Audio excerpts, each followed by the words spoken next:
তুমি চুল্লাকি আজকে পাৰে জানি অৰই নাই কোয়াটো কবিখন তেনেও সুন্দৰ এই অৰণ্য তাইও খালি নিৰ্জনতা তাৰ কোনো জনসমাগ্ৰ অৰণ্যই সুন্দৰ পৰিৱেশে মন প্ৰাণ পৰিস্থিতি পুলকিত সখী অৰণ্যৰ নিৰ্জনতাৰে মন প্ৰাণ পৰিশীতল শাৰী শাৰী গছ লক্ষ্য ফুল ফলে প্ৰতিষ্ঠা কৰিছে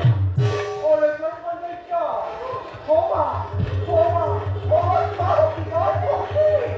আনন্দতে ময়ূৰ ময়ূৰবিলাকে চালি ধৰি কৰিছে বা কেনেনো সুন্দৰ পৰিৱেশ সঁচাকৈ সখী কুকিলৰ সুমধুৰ কণ্ঠস্বৰে দুগুণে বহাইছে শিল্পী জানো এনে ভাৱ জাগছে মনত চিৰদিনৰ বাবে থাকি যাম যেন মই দংগ ভগা অৰণ্যৰ মাজত সঁচাকৈ সখীসকল অৰণ্যৰেই বনমুখা সৌন্দৰ্যই হৰিণীছে মন প্ৰাণ আমাৰ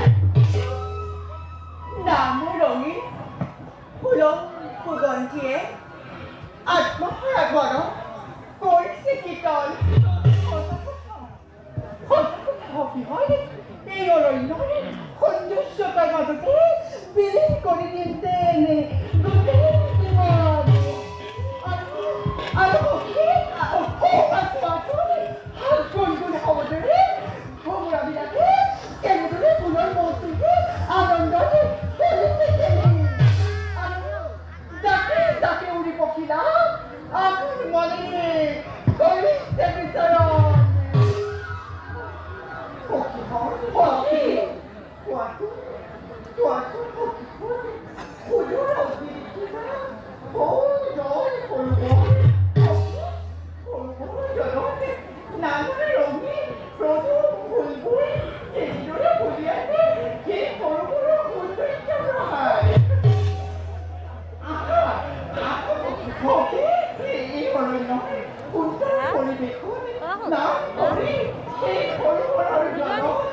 আমাৰ মনেৰ কামনা পৰিপূৰণ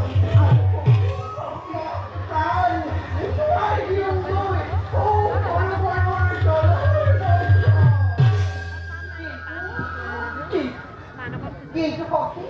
আপনি কোনোবা অনুষ্ঠানে এই নিৰ্জন অৰণ্যৰ মাজত কোনো নাহে সেই স্থানে গতিকে মন যাওক বলা যাওক আমি সৰু ৰাখে